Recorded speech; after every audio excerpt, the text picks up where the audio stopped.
Greetings. This is Griff Ruby with part 8 of my story Foundations, Foundations Progress, the story of how Dr. Asimov came to write the Foundation series and how it progressed.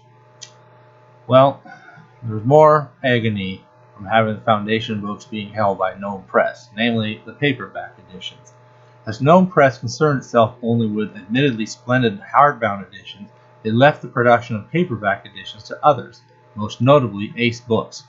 Ace already had a reputation for printing dime novels and such similar pulp fare, often in two-in-one volumes, which contained two completely separate stories by different authors. What was not as well known, to authors anyway, was how they tended to retitle and cut the stories down for space, save paper. Asimov recounts his discovery of this in connection with his Doubleday novel The Stars Like Dust, which Ace had retitled The Rebellious Stars in Joy Still Felt, pages 16-17. Meanwhile, the January 1955 issue of Fantasy and Science Fiction arrived with The Singing Bell in it, and I received a paperback edition of The Stars Like Dust published by Ace. Ace had changed the title of The Stars Like Dust to The Rebellious Stars, which I felt was sharp practice. I couldn't help but think it was an attempt to lure readers into buying it under the impression that they had not read it before. That struck me as doubly bad, since not only would the reader be cheated, but I felt that his resentment would be aimed not at the publisher, but at the author. I therefore began reading it in a bad humor. As my footnotes here, I always read my stories after they appeared in print, even today. In the early days, when less of my material was flooding the market, I even reread my books when they appeared in paperback. My bad humor quickly intensified. There were places where I simply didn't follow my own novel. I checked with the hardcover and found, to my annoyance, that whole paragraphs had been omitted here and there. I knew what had happened. At the last minute, they found the novel was too long and they cut it. Only, instead of cutting it carefully by words and sentences, they hastily amputated chunks. Well, you can't do that to my stories. Whatever faults my novels may have, they are not spongy.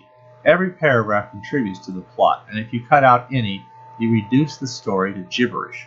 Worse yet, the cover said complete and unabridged, so that readers would think the gibberish was my fault. I called Brad in high dudgeon, complained about the title change and the idiot amputation. I asked Brad to face the Ace people with this and to be less ready to give them reprint rights. Brad did complain to them, and in no uncertain terms, and for many years Ace was last on the list in the bidding. As most footnotes here, eventually we made up. Nowadays, Ace does a number of my books, and I'm very satisfied with them. You can bet they don't fool around with either title or contents. In those days, Don Walheim was science fiction editor for Ace, and I finally got a letter of apology from him. Well, it was not exactly a letter of apology, for Don didn't apologize. It was more of a letter of complaint. He said rather bitterly that it was the first case he had ever heard of where an author read his own novels in paperback reprint. I suppose he meant that it showed an unlovely conceit on my part, a rather disgusting self-absorption. I replied that if more authors read their Ace reprints, Ace might go out of business. End quote. Well, the same thing also happened with the Ace paperback editions of Foundation, which got retitled The Thousand-Year Plan, and Foundation and Empire, which got retitled The Man Who Upset the Universe. Gnome Press, apparently unconcerned or unaware of the problems Asimov was having with Ace books, followed Doubleday's suit in having its Asimov material, the first two Foundation books of it anyway, published by them. The story behind the Foundation relates the following about Ace books. Ace books did put out paperback editions of Foundation and Foundation and Empire, but they changed the titles and used cut versions. Any money that was involved was paid to Gnome Press, and I didn't see much of that. In the first decade of the existence of the Foundation trilogy, it may have earned something like $1,500 total. Wow. I think it made $3,000 something during the new astounding science fiction. Anyway, continuing here. In the quote here. Now, in the case of the first, the entire final section, the Merchant Princess, originally the Big and the Little, was entirely missing. The table of contents was also missing, which made the submission more difficult to detect. Whatever cuts were made to the second would be much more subtle, and might not have actually been done, but Asimov had finally gotten word about this to Marty Greenberg, who did not farm out the last Foundation volume to Ace books. though he did eventually farm it out to Avon a few years later, who somewhat more modestly retitled it Second Foundation 2D, that is, and omitted only the prologue, which recaps the first 2 volumes. This may account for the relative low price for the Gnome hardback for Second Foundation in comparison to the other 2 volumes, since readers had easy and inexpensive paperback editions of those available quite promptly, while the paperback for the third had to wait for some years, and the hardback edition simply had to be purchased in order to see how the story ends. There had been 3 previous junctures that Doubleday did not get the Foundation series, the first being when The Mule was brought to them newly written and they rejected it. The second being when Pebble in the Sky had just been sold to them and they didn't want old stories but only new material, and the third being when Asimov realized that they would be now interested in anything by him. But sadly, the Foundation series was then being held by Marty Greenberg. The fourth time would finally be the charm, as recounted in Joy Still Felt, pages 244-245, and augmented here by details taken from I. Asimov on page 159 and the story behind the Foundation. Quote, there was some foreign interest. In early 1961, on one of my earlier visits to New York, Tim Seldes had told me that Doubleday had gotten a request from a Portuguese publisher for the Portuguese rights to the Foundation books. Apparently, they imagined that Doubleday published them. It wasn't surprising.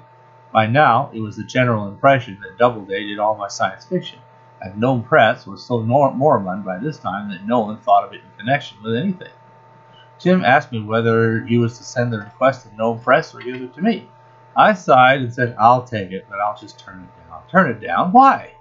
Because I don't get money for my Gnome Press books. I haven't for years. Tim looked surprised and horrified. What? Said Tim in dignity. Does Gnome Press send you statements? Erratically. Every couple of years I get one I don't trust. In that case, Isaac, they've broken their contract. Get the books back from me. Oh, I can't do that, Tim. I'd have to sue. I can't sue, Marty. You don't have to sue. If you'll agree to let Doubleday publish the books, we'll have our lawyers lean on Gnome Press. Well, in that case, I said, lean away. And lean they did. They sent the corporation lawyers after Martin. Seldes instantly set about getting the books away from Gnome Press, being by that time quite moribund, so that Doubleday could publish them instead. He paid no attention to my loudly expressed fears that Doubleday would lose its shirt on them. I was dreadfully grateful to Tim, and also dreadfully nervous. I said, the cream has been taken off the book sales, Tim. You won't sell many now, and I'm afraid Doubleday won't get back its investment. Please let me pay. Stop worrying, Isaac, said Tim. We're going to make a lot of money out of these books. How could he tell? I don't know. But they would prove to be the best money makers of any of my books. On August 18, 1961, I had lunch with Tim Seldes and Marty Greenberg. Marty was willing to give up the books in return for various minor financial items. Martin had the nerve to set conditions too profitable to himself, and Tim wanted to fight. But I said in alarm, no, Tim. Give him whatever he wants and take it out of my royalties. We've just got to have those books. Tim Selden wanted to make no concessions, since Marty didn't really have any further rights to the books if we were willing to press our charge for contract violations. But that would take time, and it seemed to me the books were the thing. I wanted nothing held up for a couple $1,000s, even if I had to pay them out of my own pocket. So I said to him in private conversation afterward, take the books and run, Tim. He did as I asked, but never took the money out of my royalties. He wouldn't hear of my paying anything. From that time on, Foundation and Empire, Second Foundation, and iRobot were Doubleday properties. What's more, Avon Books, which had published a paperback version of Second Foundation, set about obtaining the rights to all 3 Foundation books from Doubleday and put out nice editions. From that moment on, the Foundation books took off and began to earn increasing royalties. They had sold well and steadily, both in hardcover and softcover, for 2 decades so far. Increasingly, the letters I received from the readers spoke of them in high praise. They received more attention than all my other books put together. Doubleday also published an omnibus volume, the Foundation Trilogy, for its science fiction book club. An omnibus volume has been continuously featured by the book club for over 20 years. Sometimes I stop to think of the money Marty could have made if he had made a real attempt to sell them and had given me regular statements and paid me on time, so that I would still write more books for him. Other authors got their books away from him eventually, and he was forced out of business, and almost each one of those books were classics in the field. Marty had been sitting on a gold mine and had not been aware of it. He went for the short-term pin money. What happened to him afterward, I do not know. By the end of 1961, all 3 volumes were available in bookstores in Doubleday hardcover and very soon after as Avon paperbacks. And then the Foundation books could finally take their place among the widely read Asimov novels. In only a few short years, they would become so popular that in 1966, they would be nominated for the Hugo Awards. Asimov introduces that awards ceremony in The Story Behind the Foundation. Quote, matters reached a climax in 1966. The fans organizing the World Science Fiction Convention for that year, to be held in Cleveland, decided to award a Hugo for the best all-time series, where the series, to qualify, had to consist of at least 3 connected novels. It was the first time such a category had been set up, nor has it been repeated since. The Foundation trilogy was nominated, and I felt that was going to have to be the glory enough for me, since I was sure that Tolkien's Lord of the Rings would win. And in Joy Steele felt, pages 405 to 407, he details the ceremony thus. Yet one thing of mine was nominated. The organizers of the convention had the intention of awarding J.R.R. Tolkien a Hugo. At least I think they had the intention. Tolkien's Lord of the Rings trilogy was out now, and it had taken fandom by storm. The convention organizers therefore proposed a Hugo nomination in a new category, the Best All-Time Novel Series. They defined a novel series as consisting of at least 3 interconnected novels and advanced Lord of the Rings as an example of what they meant, which to me was a clear hint about how they wanted the voting to go. However, to make it look unforced, other series were nominated. These include Heinlein's Future History series, E. E. Smith's Lensman series, Burroughs' Mars series, and my own Foundation series. I felt that Tolkien was certain to win, and fairly so, and that Heinlein, Smith, and Burroughs all had enough devotees among the young fans attending the convention and who did the voting to give each a good shot at second place. Foundation, I honestly felt, would finish in last place, and I agreed of being the sacrificial lamb. I was reconciled to losing, but hoped against hope that Burroughs or Smith would manage to place 5th. I would be delighted to make 4th. When it came time to hand out that award, however, the organizer of the convention hastily whispered to me that Harlan wanted to handle the novel series item, and said in a shamefaced manner, "We had better let him, you know Harlan." I certainly knew that Harlan was capable of creating a giant-sized fuss if he didn't have his way, and I didn't want to spoil the banquet, so with what grace I could muster, I gave way. Harlan came dancing up, made a few rapid remarks that had everyone laughing, and then announced the nominees and omitted the Foundation series. I called out from my seat and reeled out that, "Hey, Harlan, at least mention the Foundation series." Harlan didn't hear me, or at least he made no sign that he had. He reached for the envelope, tore it open, waited for the inevitable heartbeat for the sake of suspense, and the winner, Isaac Asimov for the Foundation series. I thought it was Harlan's idea of a joke, and sat there without moving and looking rather annoyed, until everyone started laughing, and I gathered that I had really won. And there were Gertrude and the children beaming, and everyone still laughing and applauding, and I got up to accept my Hugo, thoroughly and utterly speechless. I don't think the organizers of the convention had thought anyone would take the award away from Tolkien, and it was the first indication I had had, the first really convincing indication since the first of the Foundation series had appeared 24 years before, that the series was so popular. In fact, I suddenly realized that just as Nightfall was the most highly regarded science fiction piece among the shorter lengths, the Foundation trilogy was the most highly regarded science fiction item among the longer lengths. That I could bear off the prize, so to speak, both long and short, seemed utterly improbable to me. Yet I had done it, and I remember feeling utterly delighted that John Campbell was alive to see it.